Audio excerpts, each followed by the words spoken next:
ሰላም ጤና ይስጥልን የአዲስ 24 ወዳጆች በትግራይ ክልል ህጻጽ ሰው እየረገፈ ስለመሆኑ መንግስት ውርርድ ወይም ቤቲንግ በይፋ ራሱ ስለመጀመሩ ዲያቆን ዳንኤል ክብረት ከስልጣን ሊነሳ ስለመሆኑ የተመለከተ ዜና እንዲሁም በጋምቤላ ክልል የተፈጠረው ምንድነው የሚል በደቡብ አፍሪካ አስከፊ ተኩስና እልቂት የሚሉ መረጃዎችን ይዘናል። እስከ መጨረሻው ዝግጅታችን አብራችሁን እንድትቆዩ እየጋበዝን ወደ መጀመሪያው ዜናችን እናልፋለን። በትግራይ ክልል በህጻጽ የተፈናቃዮች ጠሊያ የሚገኙ ተፈናቃዮች በረሃብ በመርገፍ ላይ እንደሆኑ ተገለጸ። የህወሓት አንጃ ተፈናቃዮች ሰራዊታችንን ደገፉ በሚልበት ሰዓት በረሃብ ሲቃ ውስጥ ያሉ ተፈናቃዮች ምስል መውጣቱ ብዙዎችን መነጋገሪያ ሆነዋል። ህጻጽ እልቂት በአሃዝ ሲገለጽ 16000 ተፈናቃዮች በከባድ ረሃብ ሲቃይ 1700 በሞት አፋፍ ላይ ሲሆኑ 350 ወገኖች እስካሁን በረሃብ ምክንያት ህይወታቸውን አልፈዋል። በቦታው ተገኝተው በሞት አፋፍ ላይ ሆነው ያዩ የአይን እማኞች እንደሚገልጹት ሰዎች በጣርሞት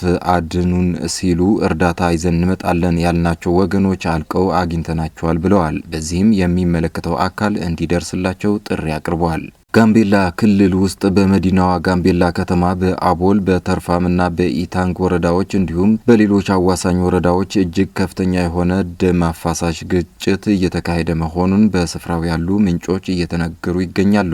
የብሔር መልክ በያዘውና በተለይ በኑዌርና በአኝዋክ መሃል እየተካረረ የመጣው ግጭት የበርካታ ሰዎችን ህይወት ከመቅጠፉም በላይ የፌዴራል መንግስት በአስቸኳይ ጣልቃ ካልገባ በሺዎች የሚቆጠሩ ሰዎች ህይወት አደጋ ላይ እንዳለ ተሰምተዋል። ግጭቱ በተለይ በሰለፍነው ማክሰኞ የጋምቤላ ፖሊስ አዛዥ የሆኑት ኦሞድ ፖል ኦጁሉ ቢሮአቸው በር ላይ ከተገደሉ በኋላ መባባሱ ታውቋል። ከከተማው ውጊያ በተጨማሪ ቡርቤ ከተባለው የመተሃር ቀበሌ ከደቡብ ሱዳን ጋር የሚዋሰን የመጨረሻ የኢትዮጵያ ቀበሌ አንስቶ እስከ ተርፋም ድረስ የተሰባሰቡ የኑዌር ብሔር ተወላጆች አቦል የተባለ የአኝዋኮችን ቀበሌ ለማጥቃት እየተመሙ እንደሚገኙ ታውቋል። አንድ በጋምቤላ ከተማ የሚገኙ የሆስፒታል ምንጭ ከ200 በላይ ሰዎች መሞታቸውን እንደሰሙ በርካታ ሰዎችም ህይወታቸው አልፎና ተጎድተው ወደ ሆስፒታሉ እንደመጡ ለመሰረት ሚዲያ ተናግረዋል። በጥይት ገጀራና ስለት ባለው ነገር የተጎዱ በርካቶች መሆናቸውንም ተገልጿል። አሁንም ላይ ከኛ አቅም በላይ ሆኗል ያሉት የጤና ባለሙያዎች ናቸው።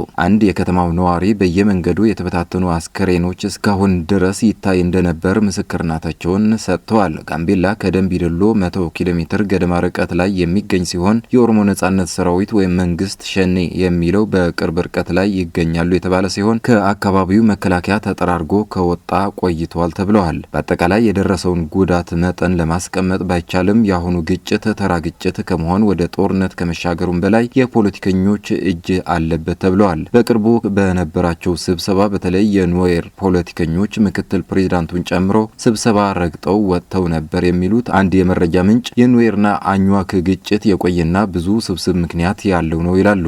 የቅርቡን ለማስቀመጥ ያክል አቦል በሚባል የአኝዋክ ወረዳ አካባቢ ኑዌሮችንና ሌሎች ነዋሪዎችን በጫኑ ተሽከርካሪዎች ላይ ተደጋጋሚ ጥቃቶች ደረሱ። የሰዎች ህይወትም አለፈ።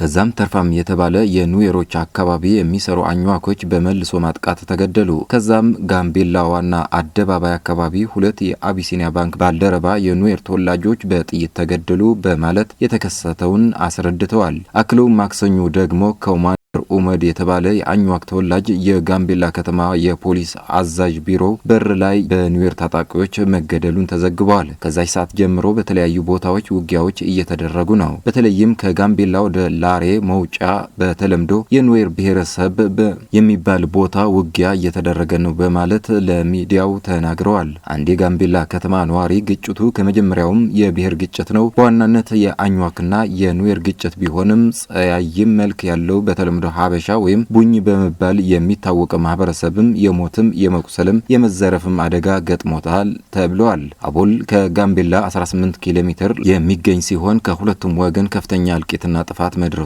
ይነገራል። ኑዌር የቁጥር የበላይነት ቢኖራቸውም ሁለቱም ወገን በከፍተኛ ደረጃ እንደተታጠቁ መረጃዎች ያሳያሉ።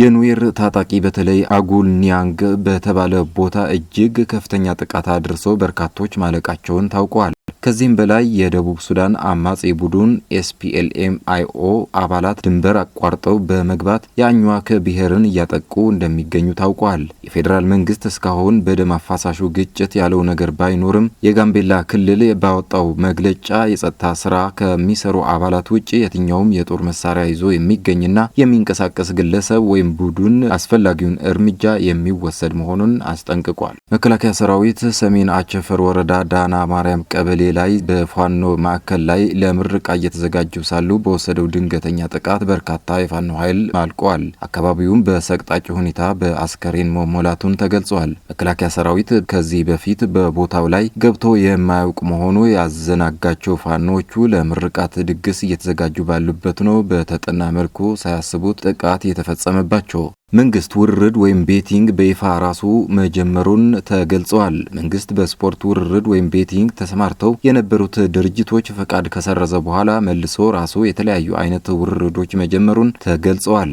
የኢትዮጵያ ሎተሪ አገልግሎት በድረገጹ በበየነ መረብ አማካኝነት የሚካሄዱት ውርርዶች ቅጽበታዊ ጨዋታዎች ወይም ኢንስታንት ጌምስ በሚለው ስር የገንዘብ ከረጢት ወይም ሚኒባግ፣ የምስል ጨዋታ ወይም ፒክቸር ጌምስ፣ አልማዝ ወይም ዲያመንድ እንዲሁም ቢንጎ የተሰኙ በ5ና 10 ብር የሚካሄዱ እስከ 500,000 ብር አሸናፊ የሚያደርጉ ጨዋታዎችን ይፋ አድርጓል። የኛ ጨዋታዎች ወይም አወር ጌምስ በሚለው ስር ደግሞ ቁልማሚት፣ ተሻግሮ አሻጋሪ የተሰኙና ሌሎች ጨዋታዎችን ዘርዝረዋል። መንግስት በስፖርት ውርርድ ተሰማርተው የነበሩትን ድርጅቶች በዘጋ በጥቂት ቀናት ልዩነት ውስጥ የራሱን ጨዋታዎች ይዞ መምጣቱን በተመለከተ ብዙዎች እያነጋገረ ይገኛል። ፍቅረኛውን ገድሎ በአራዊት ያስበላ ወንጀለኛ እየተፈለገ መሆኑን ተገልጿል።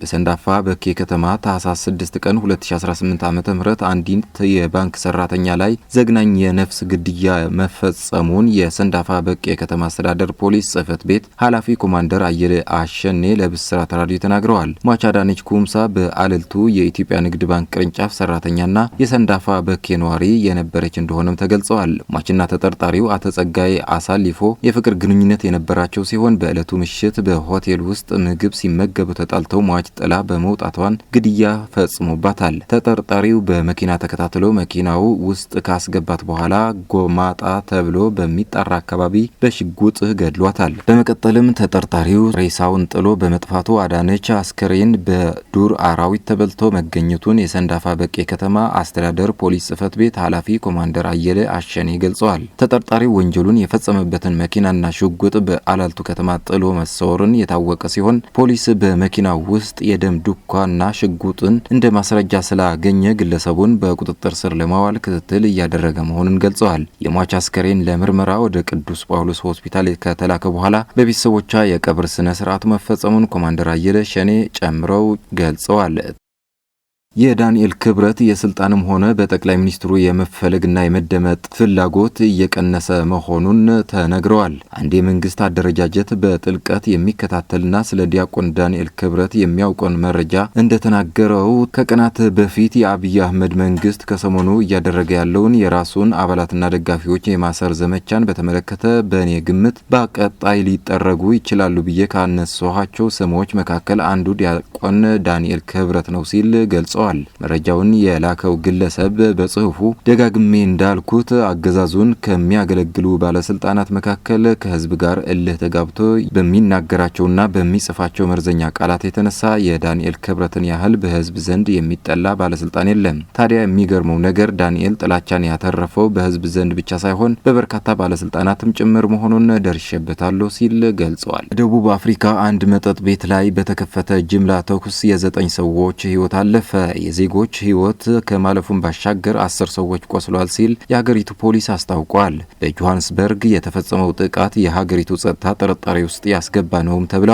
12 ተጠርጣሪዎች መኪና ላይ ሆነው የፈጸሙት ጥቃት ሲሆን ወንጀለኞችን ለመያዝ ፖሊስ ስራ ላይ መሆኑንም እወቁልኝ ብለዋል። በቢከር ሳድ ንጋቱን የተፈጸመው ከባድ ጥቃት ዜጎች በጎዳና ላይ የድረሱልን ጥሪ ያሰሙት አስፈሪ ክስተትም ሆኗል። ማንነታቸው ያልታወቀ ሰዎች የጅምላ ተኩሱን መክፈታቸውን ኤስኤቢሲ ዘግበዋል። በስፍራው የጸጥታ ኃይሎች መድረሳቸው ይፋ ቢሆንም የተጠርጣሪዎቹን አድራሻ እስካሁን ማግኘት አልተቻለም። የአውሮፓ ህብረት ለዩክሬን የ105 ቢሊዮን ዶላር የብድር ድጋፍ አጸደቀ። የአውሮፓ ህብረት መሪዎች በቀጣዮቹ 2 ዓመታት ዩክሬን ከሩሲያ ጋር በምታደርገው ጦርነት ለመከላከያዋ ድጋፍ የሚሆን የ105 ቢሊዮን ዶላር ከነጻ ወለድ ብድር ለመስጠት ተስማምተዋል። የህብረቱ አባል ሀገራት ባለፈው ጥቅምት ወር ላይ ዩክሬን ከሩሲያ ጋር እያካሄደችው ባለው ጦርነት ሀገሪቱ የምትፈልገውን ወሳኝ የፋይናንስ አቅርቦት ለመሸፈን የተስማሙ መሆናቸውን የአውሮፓ ህብረት ምክር ቤት ፕሬዚዳንት አንቶኒዮ ኮስታ